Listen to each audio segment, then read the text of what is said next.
on this next scene, that's when I started to think that this movie might actually be purposely riffing on a scripture from the Bible. Not only the Samaritan story, but so we see Joe and Sam, and they're at this bus station. This guy bumps into Joe, and it looks like Joe's gonna fight him for a second, but then he doesn't. And Sam, the kid, he's like, "What are you doing, man? I'm so disappointed. I thought you were gonna like throw him into a tree or something." It reminded me of this scene, this scripture from the Bible, and it was talking about this time that like Jesus and his followers went into the city and they're trying to find a place to stay, and nobody will give them a hotel because they're Jews.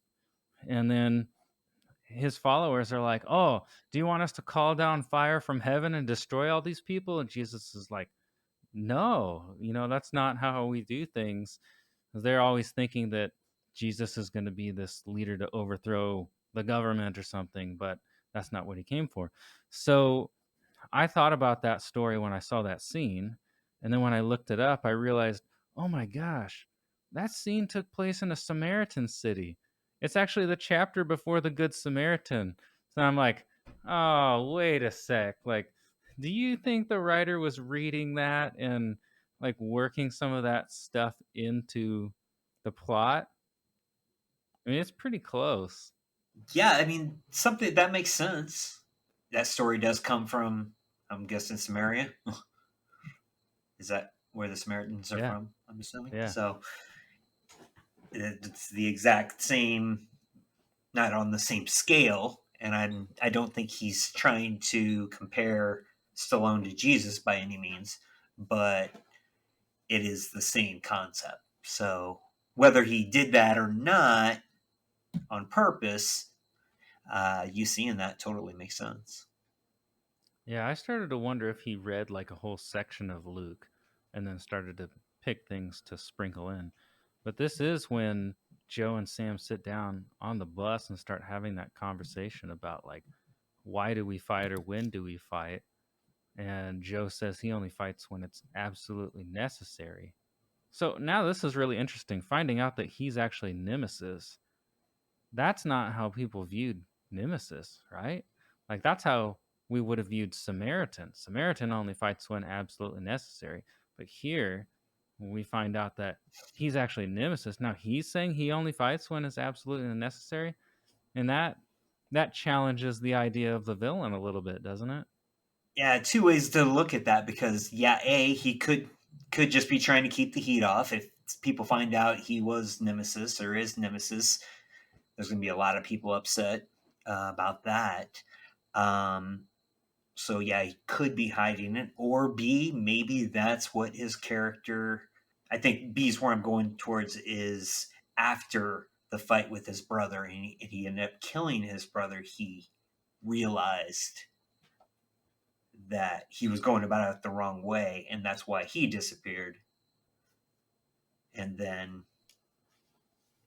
he's trying to change it. That's why he tensed up there for a second, and then kind of took a breath and was like, "It's okay." And then he ripped the door handle off in anger. So, and again, going into the movie thinking he was Nemesis from the beginning, I could see that. Okay, you can see Hmm. he's struggling with trying to be better. He's trying. So he tensed up and then chilled, but he was still mad enough to rip the door handle off.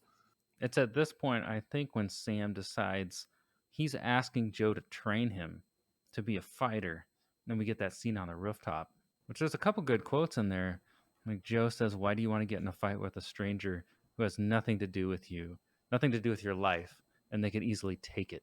But it does tie back to that theme from Luke 9 that I mentioned, because I think what they're trying to tell you is, fighting probably isn't going to lead anywhere good. I think if we think about that, like it solves temporary problems, but maybe it just doesn't solve long term problems. It might solve a problem and then create another problem, like a revenge cycle. Plus, when You you can, use violence to do things like that, you justify it. So, all right, I justify taking this little step over the line because it's for the greater good, or so I believe. It's for my greater good, or the greater good that I believe in. And then you feel comfortable taking that step a few times more, and then all of a sudden let's just move the line because that step's okay for my thing.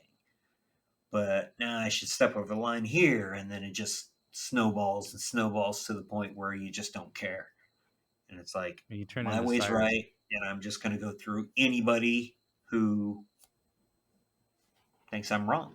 And if you think I'm wrong, you're bad for it, and you should be punished.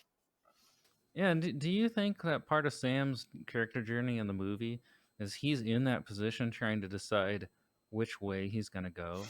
Like whether or not he's going to go the Nemesis route or the Samaritan route? I mean, it started back when they robbed that store of the lottery tickets because he's trying to keep his mom from getting evicted. Hmm. But here, he wants to learn to fight, and he's almost it's that road. Like you could take this the wrong way. You could learn karate and use it for defense, or you could learn karate and go to school and like break a bunch of bones on some bully or something. Yeah. And it's again, it's about who he's hanging out with. I mean, he's been hanging out with these guys who use violence as their way of getting what they want. And when he sees that, then that's kind of what he's going to. You got Joe, on the other hand, who is trying to teach him that's not necessarily the way to go about it. Self defense maybe, but yeah, he's definitely struggling with it. I think in the end, he wants to do good, but there is that temptation for him to what's easier, you know, at the time. Yeah. Well, I liked this scene, and I especially started to see Stallone's acting shine a little bit because when Sam is backing up, when he's trying to punch Joe, Sam's upset because he thinks he's backing up because he's weak or he's a coward, and Joe's like, "No, you're backing up because you were raised right." I kind of like that, but just to see these two actors, I mean, they have chemistry. I felt like Stallone did a good job. Mm-hmm. I think Stallone has chemistry with most people. Yeah. I mean, again, that just shows what kind of actor he is. We talked about kid actors from the 80s and how a lot of those movies are really, really bad, but movies like Goonies, directed by Richard Donner, or Stand By Me, directed by Drew, um, that other guy. I can't think of his name right now, blanking out. Anyway, they were great directors who were able to pull average kids' acting abilities up. And nothing against the guy, but Corey Feldman is not a good actor. If you watch him in something like Lost Boys, he was kind of cheesy. Growing up in License to Drive and Dream a Little Dream, he just got worse, I think. But when he was in Stand By Me and when he was in Goonies, he was amazing. And that's why he got, and deservedly so, got popular, was because he was amazing in those two roles. But those directors knew how to pull that out of him. And Stallone has that same thing. He's able to go into a movie, and whether it be a 22-year-old kid from Sweden who's never acted before, but just this huge guy in Rocky 4, and be able to work together with him and make that solid. And he knows how to work with actors to make that chemistry work. And that's why Stallone movies are always really good. Even the cheesy ones are